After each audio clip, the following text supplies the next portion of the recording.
So what's it like being possessed? It's kind of hard to explain. I guess it's like waking up in the middle of the night after leaving the TV on and you're trying to figure out what's on TV, except it never ends. And you're stuck trying to remember the name of the thing you're watching. You know you've seen it before. It's on the tip of your tongue, but you can never quite land on the name. It's kind of like that, actually. I want to get possessed. That thing you did with your voice was cool. I wonder if I could put that on my resume. Do you guys think Killer Santa flies by here? Travis, we've already told you Killer Santa isn't real. He can't hurt you. Yeah, but what if... You don't think... I highly doubt. You better watch out. You better not cry. You better not pout. I'm telling you why. Ho, ho, ho! Killer Claus is cutting through town. Hey, Dan, can you hand me that bottle of lighter fluid, please? Yeah, sure. Oh, God! Oh, God! My jingle bell, Jesus! So, what are we watching this week?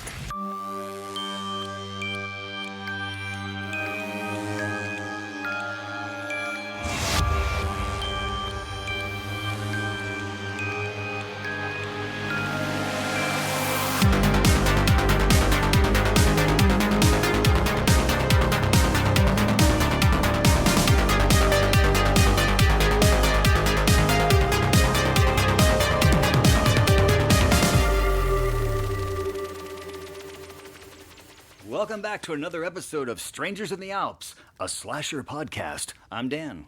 I'm Moss Travis. I'm Sam. And I'm Frank, I think. And this week we watched Christmas Evil I'm going to be reading the logline on the back of the VHS tape. on the back of the VHS tape. A toy factory worker, mentally scarred as a child upon learning Santa Claus is not real, suffers a nervous breakdown after being belittled at work and embarks on a Yuletide killing spree. Like you do. As one does. So, initial thoughts or rather, Going into the film... going into the film, what did you think it was going to be like? Travis, go first. You have 2 sentences. I will do it in one. You already wasted one. That's why I'm going to do it in one. And then you wasted 2. So my initial thought... My initial... I had... Dan, let me start this off by saying this film was not my suggestion.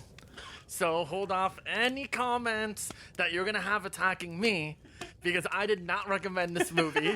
However, I know you own the VHS. You have the album. You have a poster. You have the Blu-ray.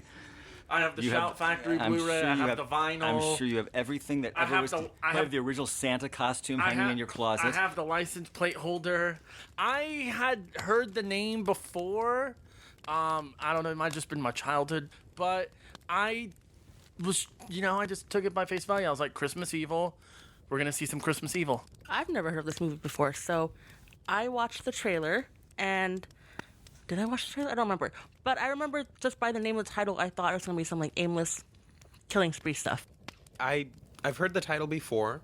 The title Christmas Evil, very campy. So I expected like a mean-spirited slasher. Honestly, I thought, okay, this is going to be like, at worst, like exploitation bullshit. Which I love, but... I kind of figured it was going to be campy, probably silly, and probably not very good. All movies I recommend. Who did recommend this movie? I did. This guy, Frank. But you had never seen it before? No, but I'd heard, especially leading up to the recording, I heard that it was kind of character driven. I'd seen some comparisons to Taxi Driver. Oh my god. So I was like, okay. No, which was weird too. Sorry, Frank. I don't mean to be frank. I don't mean to interrupt you. I was hearing things too after I saw the film. I watched it streaming on Vudu. That's how I watched it on VHS. The Vudu VHS collection. I was hearing people were like, "Oh yeah, Christmas Evil," because we were talking about Christmas. Was like, that's a good one. I thought I watched an entirely different movie. Hand me that the back of that VHS tape for a second. He's gonna hit me in the back of the head. Because, interesting enough, it says below what Sam read, widely recognized as the best of the Christmas horror efforts. Christmas Evil is the story of a boy, and it kind of explains the plot. I kind of looked into it and started reading about it. It is kind of considered a cult classic. I don't know if you can say much in the way of like a Night of the Living Dead, but I mean, and I think I know why, which we'll get into. Clearly, we know why. So, going back to Travis, what were your initial thoughts after seeing the movie? You thought it was great. Better than Chopping It Mall. delivered on all its levels that it needed to. I can speak for you, Travis. I know exactly what you thought of the movie. I actually took me a little bit to watch this because I was actually rewinding it a couple times because I thought it was so ridiculous. Like every single time when our lead character would start running and it just played like it sounded like someone was like slamming on a keyboard and just playing random notes. Didn't it of sound like music. it sounded like Twilight Zone music to me? That's what I thought I of. laughed every time and kept having to rewind it. I didn't think much of it. I don't know if maybe I watched a different movie. We all watched the one from 1984. I tried to put into context.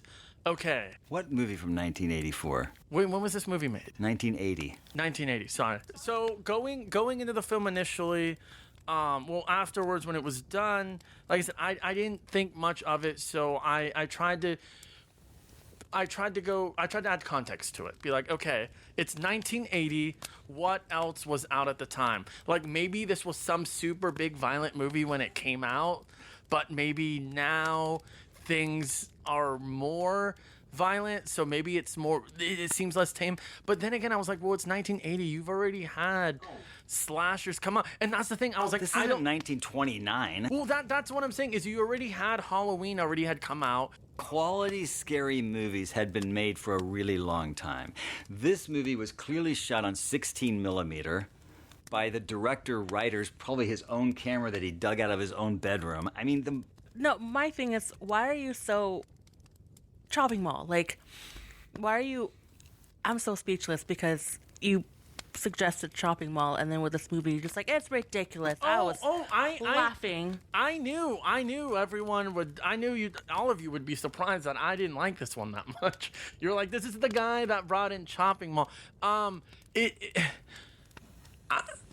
okay, you're thinking too much. You have a movie. This movie does not require this thinking. There's have- so much we can make fun of here. You have a movie. I'll just say something. I didn't think it was going to be this depressing. I thought in the beginning, like I said, I thought it was going to be an aimless slasher film, but having all these issues and like. Can you explain what was Daddy Santa doing to Mama's thigh? I was watching it going, what is going on, man? He's like caressing her thigh and sniffing her stocking. What? And by the way, we saw Santa go up the chimney, like whew, up the chimney. Daddy can't do that.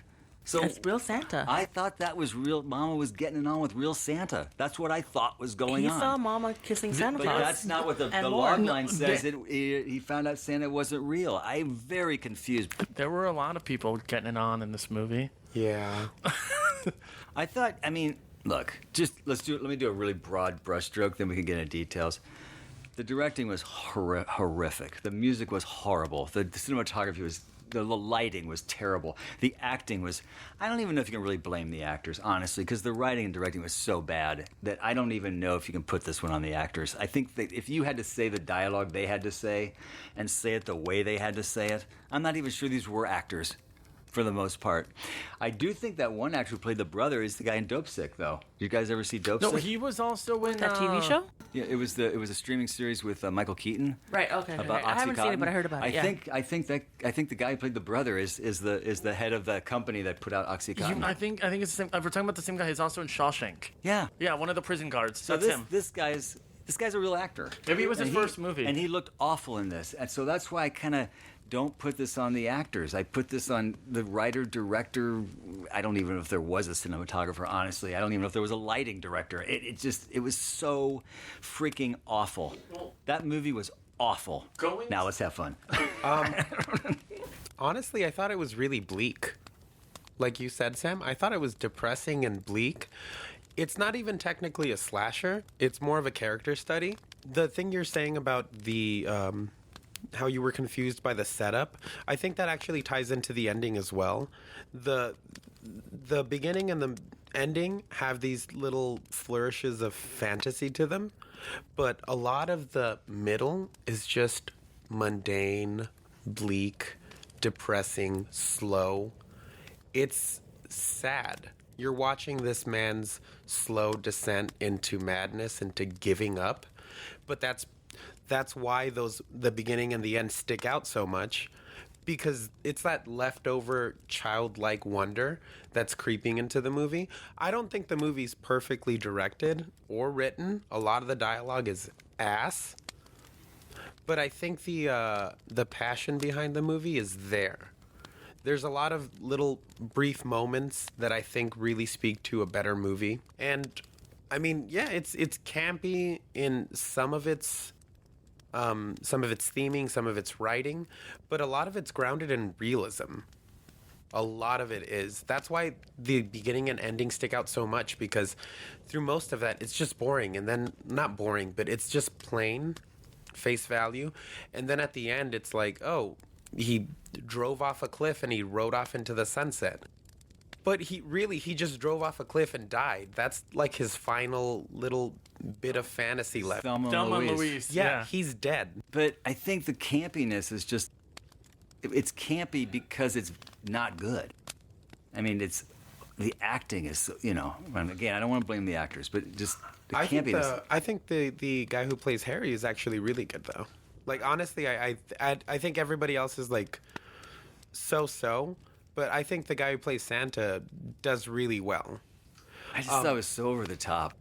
But a lot of those moments, especially that moment where he is staring at himself in the mirror and he's putting on his and then he starts, can't pull it off. Huh? Yeah, he can't pull it off. That's a real thing that will happen. That's a fugue state. It's a state of selective amnesia, and it's a real psychological thing that happens where you forget your personality, your identity, and stuff like that's rooted in childhood trauma.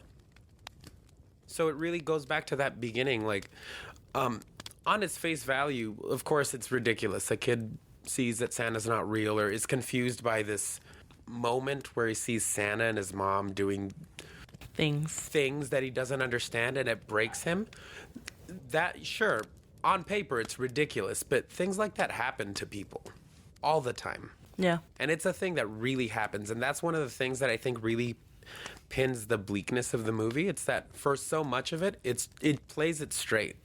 I may have come off too strong. I did not. Really, I said the movie was awful. I don't think I could. Well, I'm saying, and it's that. kind of why I you guys were making fun of me because of Chopping Mall. I don't think I outright hated it. I just think it was because Sam, you kind of mentioned a little bit. I think it's because going into it, I thought it was just gonna be like an exploitation film, and that's the thing is I found it very much to kind of be like Frank's going on with a character study. I actually found the opening to kind of be the scariest scene in the movie when they're all watching Santa putting the gifts under the tree, and it kind of has that really harsh lighting, and the kids are all smiling, and they're like, oh, I don't think Santa can see us. To me, I felt like I was watching like a horror version of like Leave It to Beaver or like a 50. It really freaked me out, and I was just like, I don't know, it scared me. I thought the freakiest part of the movie was when he went back to the house and before he smothered his coworker, when he was in there putting the presents under the tree and the little kids were peeking around the corner, giggling and watching, and then he goes in and kills the dad. Oh, I thought that scene was pretty. With a Christmas star, by the way. That Christmas was a Star great slices callback to his Violent neck. Night. That's Yeah, great. and then Really? and even through the scene and the film, while it did go by kind of fast for me. Like I remember I had to pause it at one point. It was going by fast. The scene that I kind of liked too was the scene where they were like watching like I think the Thanksgiving parade. Was it? And then he's like, oh, I can't make it. I think I'm sick. And then they kind of like hear the parade going on in the background of the phone. And they're like, oh, what's wrong? It's like, oh, I can't make it. And then the wife, she's like, oh, turn on the TV. And it's like, that's not me. I don't know. Why did all the men have frizzy hair? Because it was the 80s. I guess so, man. I guess was everybody's hair was winter. frizzy in the It's cold. And what about the torches? Where did they all find those torches? Oh my Suddenly became a God, Frankenstein yes. movie. It was Frankenstein all of a sudden, But- chasing after the monster. That's on my However, list. the torch scene was way better than Halloween Ends, so... Evil dies tonight. Or was it Halloween Halloween Kills? Kills. Sorry. Yeah, not to Never get saw it. sidetracked, but speaking of composition, a lot of it is slapped together. Reading into the backstory of the movie, a lot of it was, a friend of a friend is helping me with this, or my mother-in-law owns this toy factory, so we're gonna shoot it here. It's really the film is kind of cobbled together, but again, as with other movies, other passion projects, I feel like that's not a detriment to the movie, but, well, at least not to everybody.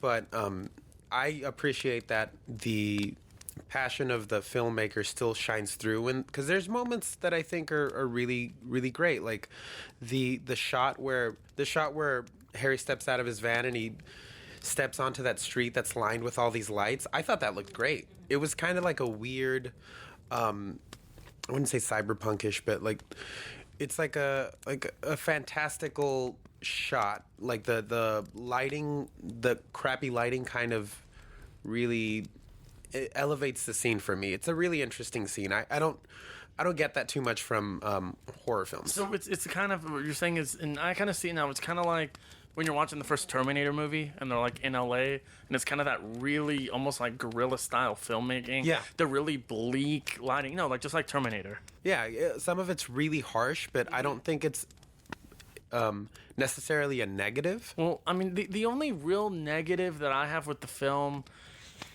it's unforgivable. There's no way. It's not even a real name. Even for made-up movie names, Mas Garcia. I knew you were. The kid's name was Mas Garcia. Which kid? The kid that they eventually naughty found kid. that was the naughty kid that was reading like the Hustler magazine. right. Yeah, his name was, and I thought it was kind of funny too. It's like I understand as a kid, so they didn't want him to see it. So when he cuts out in the magazine and it's the girl naked, and he's supposed to be holding drunk, but it's the cutout facing the camera. It's like, yeah, we can't have the kid looking at that. Oh, he kept that magazine, by the way. Oh my god. Yeah, Did he really? Mas Garcia? that actor kept that Moss. magazine. So does the Jolly Dream Toy Company only make toys at Christmas?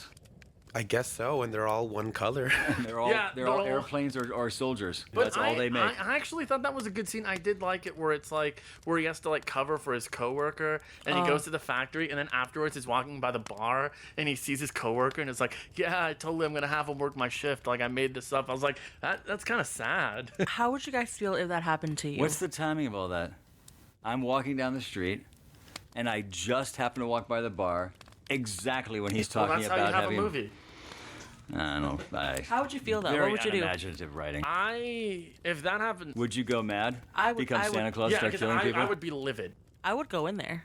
Yeah. Oh yeah, I'm a petty person. I'm like, oh, But so I- this is what you're doing? call you Petty Manny's. Tom Petty. But I think that kind of does with the character, because like even on the phone, it's like I think he's just kind of constantly being like bullied by these people.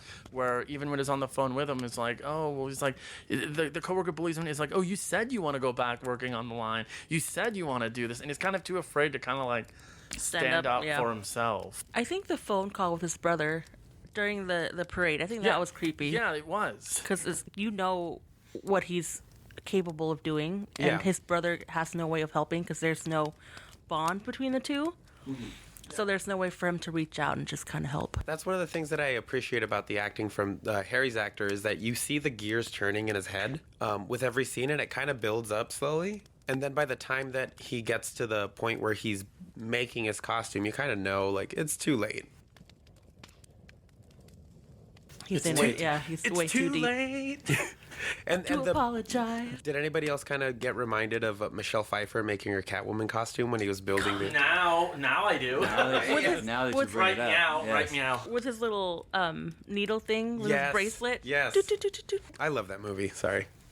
Christmas Evil, right? Yeah, Christmas Evil. Yes. I did like this movie a lot. I don't know if I'd rewatch it, Wow. Dan surprise. but I do appreciate a lot of what it brings to Yeah. the table, especially as the first Killer Santa movie. I don't feel like they're ever phoning it in. You know, maybe the writing isn't up to par, maybe the directing isn't up to par, but they're trying really hard to like make this work. I think the mental aspect of it hits a lot harder. And if you just focus on that, I think it's a great movie. But I feel like everything else just doesn't really make it work. I'm gonna For me. No pun intended. I'm gonna go off a ledge here, and say, did it almost kind of feel to you like you were almost watching a pilot for like a TV show? Like No. No, it didn't. No, not like, for me. Especially with the ending and the way it sets it up. I'm like, oh, I can totally see this being like. And what would episode 2 be? Well, that's where you got me. But I'm saying just with like the initial beginning and the. I did not see that, no. You didn't? I'm just, there was nothing subtle about this movie on any level. And I just go back to David Mamet in his book, True and False, says, if a script is bad, it's bad, and great acting won't make it better. You can't save a bad script. And I felt like the actors were so overacting because there was just so much overacting required in this movie, and I couldn't get past it. I hear what you're saying, Frank, and I think it's really interesting and cool that you're looking at this movie with this much layers and this much texture to it. I think it's a real credit to your ability to look at a movie like that and break it down. Because what I did, I looked at the movie and instantly went straight into fog mode and just went, what the F am I watching? This is awful. And I never got past that. Did the guy play Harry good? He might be a fine actor. But, I mean, that scene where he falls into madness, strangling the doll and singing Santa Claus is Coming to Town, I mean, I started laughing. I mean, that's a laughably horrible scene. Regardless of whether this is a real thing that people do, regardless of whether kids can see that and that's a real thing, that may be true, but the way this was executed, the way it was offered up to us, you couldn't buy into it. I couldn't buy any of that. I mean, I respect what you're saying, honestly, but that's you looking deeper into something that really isn't there on the surface. But I think you have a point there, because there's this thing about music in movies, you know, the ambient sound, audio, what have you. If a scene isn't built with a good sound in mind, it's not gonna hit everybody. So I actually had to rewatch some of this movie because the first time I felt the same way, but those little moments that I saw that made me think, okay, there's something else here, made me think, okay, let me go back and watch it and try to find some kind of context that works. And so in that aspect, I'll agree, because one of the things that I really like about a good movie is a good score. Good music will absolutely elevate a terrible movie. Absolutely. And this movie does not have good music. No, it's a bad Twilight Zone score. It reminded me of those the scenes in the old black and white Twilight Zone. It was just so like, wow. Yeah. No, I was just saying, the music with him, every time he was running, it was just always, every time he was running with the music, it was always just so jarring. But Dan, I have a question for you, because you said you were watching this movie, and I was going, at any point during this movie, did your wife kind of walk in and just be like, what are you watching? No, I watched it in the morning, Tuesday Smart morning. man, I was alone. Smart man. But to go off what you were saying, Frank, let's just say we take this exact story and we reshoot it. We remake it with a budget, with maybe a rewrite of dialogue. I mean, we've all seen Psycho, right? The original film. Okay, this movie needed an Anthony Perkins level of acting playing that part, where you really felt bad for him. I mean, that's the amazing thing about Psycho, right? Spoiler alert, is that we're on his road hoping he can get away with this, hoping he can, the car will sink into the water and, he's going to pull this off. Because we don't know. He's actually a frickin' nutcase who's doing all the killing. So, and I'm not saying that should be this movie, but I'm just saying that what we're never doing, at least for me, because it was just so over the top, I'm never rooting for him. I'm never rooting for anybody in this movie. And if you're not rooting for somebody, I can't get behind a movie. I think something that would have gone a ways to get that through is if we had not started after that cut from him being a child to him being an adult. If we hadn't started where he was already pretty much down the rabbit hole. Like there weren't enough moments to highlight his humanity to really get you to root for him. I guess because I have a bit of a relationship with mental illness and with people that I know who have mental illness. It's easier for me to connect on the movie in that level. So I see where you're coming from, and I think there is a better movie here.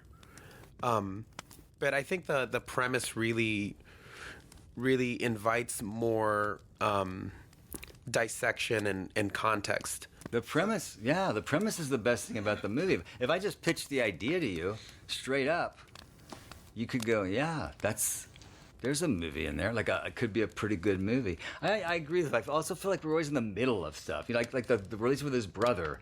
It's like we're so far into that relationship that I have no context of why, what are you hating on? What are you so pissed off about? I don't get any of this. Yeah, they don't set up the distance between the brother until the scene where it's brought up, and it's like, oh well, would have been nice to see that a little bit sooner, or see some like real honest moments between the two of them, maybe early on. And I think you're right. I think that opening, because of the opening of the movie, like it's missing something in that beginning. Yeah.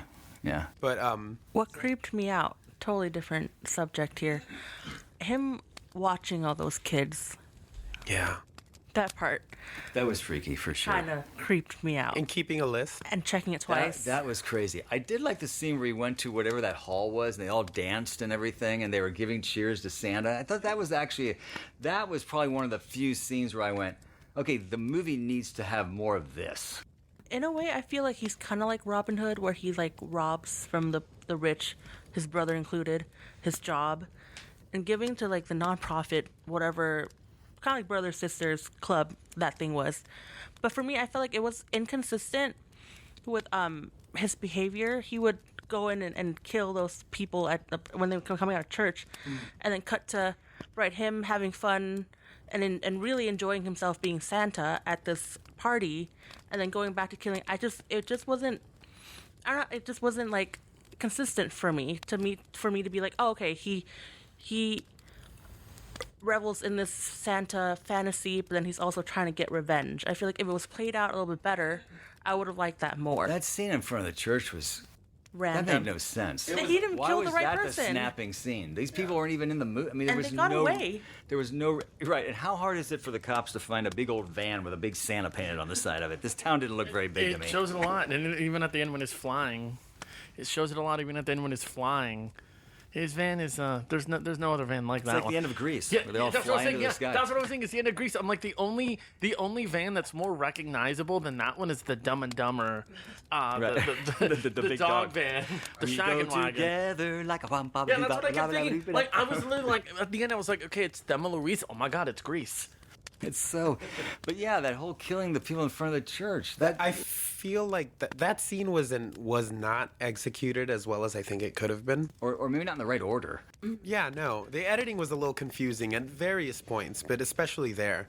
I do like the fact that they didn't let him get away with that. And next morning, immediately there's a news report on it, and people are looking for him. Because with a movie like this, you could very easily fall into that, that danger of not bringing it up and making the writing even more inconsistent. And for the people who are more in my generation, you had to love that Tony Orlando, a field reporter. If you ever see the movie, you'll know what I'm talking about. Well, John Waters considers this film his favorite Thanksgiving/Christmas film.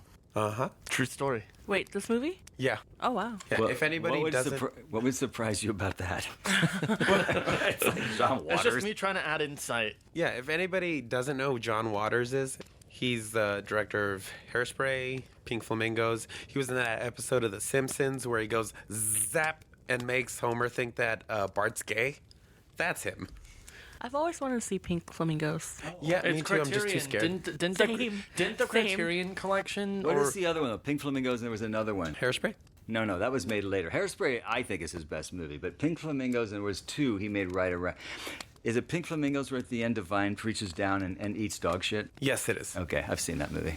Literally, we see the dog poop, one shot, picks it up, and eats it. We're no, on the no topic cut. of eating poop. Can I? Can I know where you're going with this one. Can I suggest Go ahead, another go movie? ahead. Do you Can need you to let me excuse talk? yourself? No. since we're on the topic of that and you've seen some actions before, I would suggest Sallow 120 Days. of Sodom. I'm okay with covering that. Perfect. Sam What's made. with that shit-eating grin on your face? I saw this. I saw this film for the first time 2 months ago. Has it been 2 I've months been trying already? to get everybody to watch this film for years. Fine. I was able to get them to watch a Serbian film. I'm never covering that, by the way. Oh, then you don't want this one covered either. No. No, I'm cool with like I know a thing or two about Sallow. Like, it's like I had to do research on the Marquis de Sade, so I You looked know. into Yeah. it. Well, Yeah, and that's the biggest thing about Solo is biggest thing. I didn't know anything, and then Sam's like, "Let's watch it." I had to see it on a Saturday at midnight. In a sounds theater. like a great Saturday night to Right, me. In a yeah. theater Bev. with about 200 people. Yeah, it was packed. It was sold out. Yeah. And I think it was part of like the regular circulation of his films. I hope they have regular No, circulation. they've been playing it at New Bev. They said what since like the 80s. But anyway, I've been trying to get them to watch this movie forever, but no one trusted me after I showed them a Serbian film.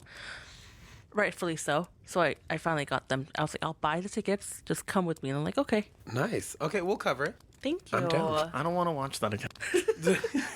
That'll be the episode where I go out to get firewood. Well, so going back to the title of the movie, the movie's called Christmas Evil, which is campy as hell.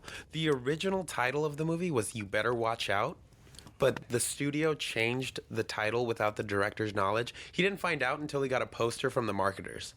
Oh, wow. Yeah, it's also called Terror in Toyland in some places. That's a better title. Yeah, I think You Better Watch Out is a little better, but I do like Watch Christmas Out. Evil as a campy Isn't there a title. movie we just- called that? Can we just back up for a second? You said Yeah, it just came out a couple years ago. studio. There was a studio involved with this film, Some kind of studio.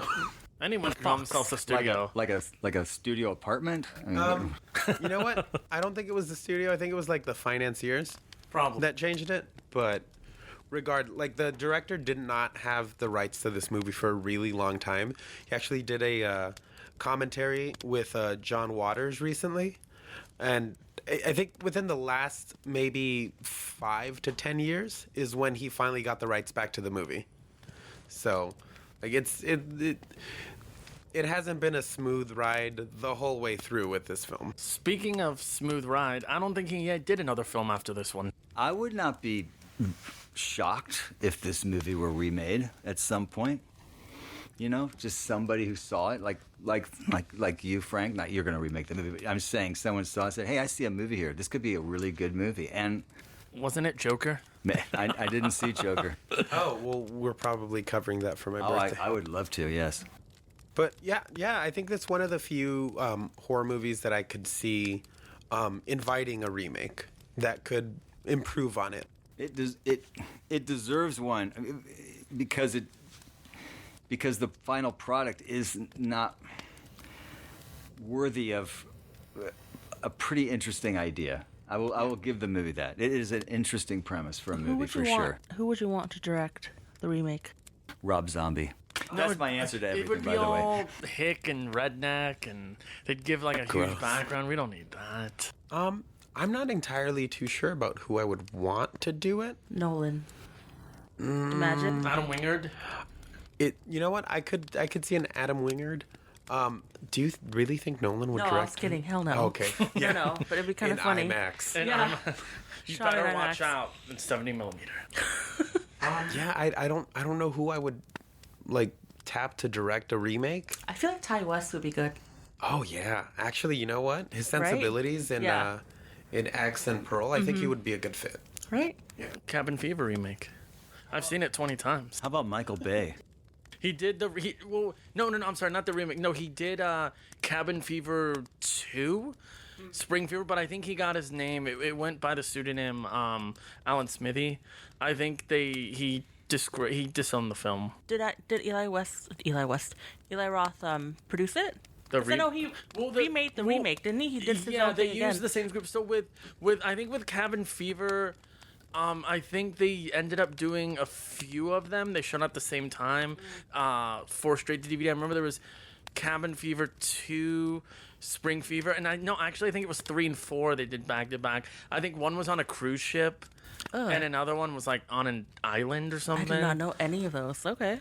Yeah, going back to the remake thing, though, I think one thing that I'm not sure the remake could get away with, because we're at such a late stage in terms of how we see slashers, is not that this movie is a slasher, but a lot of those early horror movie and slasher type films have themes of sexual repression, and the negative aspects of the films really focus on sex being bad, morality, having to choose to be better. I don't think this movie would entirely get away with having that being the thing that breaks whoever would play the Santa character.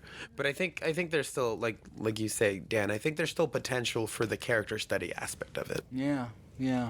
And also, you can't slap kids anymore. Even though you should. I made a note of that. This is 1980 when moms could slap their sons. I think the director said that was one of his favorite parts of that scene. I feel like Moss Garcia deserved it. Yeah. I also like how he had his big journal where he's writing his naughty list. It was like a comically oversized book. Yeah. It's like, where's Waldo of... Yeah. Oh, speaking of which, the actor who plays Santa is the father of Fiona Apple. What? Yes. That's... He's got 7 kids, and one of them is Fiona Apple. Was she in it? She went to No, my she high was- school. Did she? What? Yeah, she went to my high school. Wow.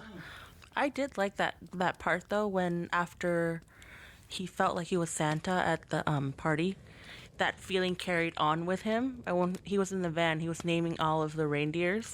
So he fully embodied Santa at that point. Did he go from the party to the boys and girls, like the orphanage? Or not an orphanage, but whatever that was, the hospital? Yeah, that's what I meant. Yeah. I can't It remember was the order now. It was the party and then the hospital drop off the toys, right? I think so. Yeah. See, that's The That's editing. the thing. The movie's just... it's those there's moments that are memorable, and then there's a lot of space in between where you're kind of not I sure. think that's Because a there's good a- way to describe the movie. It's just like parts that you stick out with you. just kind of repetition of Yeah. a lot of running around and a lot of close-ups of madness and Yeah. yelling and screaming and it was just... So, final thoughts? Travis. I'll go first. So I know I initially came off saying I gave the impression I hated the film. I didn't hate it. I think for me with the title Christmas Evil, I know you all were just saying it's a little sporadic. Like there were definitely parts some I liked, some I disliked. I thought it was a very uneven film. I would give it 2.5. No, I'm sorry. It's a little, I'd give it like 2 out of 5 Mas Garcias. Okay, that's good. I'll go. I thought it was an interesting take on like mental illness or like the psychotic breakdown of somebody. Like he said, I would rather the pacing be a little better. It was really chopped up, and I couldn't really like recalling it now. We can't. It's kind of hard to recall what sequence goes where. So I wish that was a little bit better. I thought the initial setup was great, explaining how he became, or how his thought process on or his like how he became crazy, pretty much. I thought that was great, but everything else I just really didn't care for. So I give it 2 toy soldiers out of 5. I was going to do Toy Soldiers. That's what you get for. Like toy soldiers. Can't do that. I can't do that. Damn it. So I think over time this might end up being my chopping mall. Maybe was not as gonna high say. as Travis, but I really appreciated a lot of what the film does, what it goes for, how it tries to ground itself in a bit of realism when it comes to Harry's downfall, his psychotic break. It doesn't deliver everything, of course. Like you say, the pacing is not great. There's a lot of moments that are forgettable. But I think it's still worthy of discussion and worthy of dissection. So in that aspect, overall I can say that I enjoyed the film. I'm not sure I'm going to be at the level of John Waters and host viewing parties, but I could see myself rewatching it again at some point. So by that token, I guess I'm gonna give it, if I had to give it like an honest rating, it would probably be 3 broken snow globes out of 5. Okay. I think that's fair. Yeah. Are you going to put it in your regular holiday rotation? No, we don't do holiday rotations. Yeah, it doesn't have- they don't I have- think we by this point I think I just have to give in to the fact that we're never gonna have holiday rotations in the House of Bennington. Your new Resident Evil. Yeah. As discussed in previous episode, Christmas Vacation. Listen to it now. I would say I did not like this movie. I think I've made that pretty obvious. But I will say that listening to Frank and listening to Sam, and I never listen to Travis, so it doesn't matter. I was pretty quiet this episode. You were. You did at least enlighten me into the idea that there's probably more to this movie than I gave it credit for when I was watching it, because for me, I was just looking at a big old mess. So that's cool. And it did make me think maybe there is possibilities for a remake for a movie like this. And maybe if you just look at it just straight out as what the story is and what the story's potential and what it offers in terms of mental illness and a mental breakdown. And I mean, that's pretty interesting. But as it is now, it's not a good movie. There's too many aspects to it. And like I said earlier, I pretty much blame the director for all the reasons why it's not a good movie. So I'm going to give it, out of 5 airplanes, toy airplanes, I'm going to give it 1.5. And I'm only That's giving good. it a half because there might be some potential in the future for that movie. Would you rewatch it again with this new outlook? No. That's a bridge too far. That movie is going on my shelf of never going to watch it again movies. Thank you, but no thank you. Dan, are you setting the VHS tape on fire? I could. We don't have to get firewood if we do. You don't have to go back out, Frank, and get firewood and get possessed. So, one last note for the movie. The plot of the movie actually comes because the director got high and saw a picture of Santa holding a knife. So, Oh, For okay. all that to come out, like what is he like when he's high? Because I it's don't happy know. high. There's That's some crazy ass high. yeah, that's like some deep thought. He was going to clean his room, Okay. but then he got high. Yeah. please stop. Okay, I think that's a big old wrap for Strangers in the Alps. Next week we're gonna be watching. Hold on one second. Hold on. Let me flip through these Dan, is that things. some of your home videos? Yeah, these are my personal home Dan videos. takes We his won't be first watching steps. these. Okay, Dan's- hey, whoa. How about Barbarian? Yeah, I'm down for that. That's a little too close to home. let's. Isn't that an anagram for Airbnb? So, like us, follow us, share this with your friends. And review, please. Always, please write us a review. Unless you didn't like us, then mind your own damn business. My name is Dan. My name is Travis Garcia. I'm Sam. And I'm Moss Garcia. And this has been Strangers in the Alps, a slasher podcast. Out. Woo!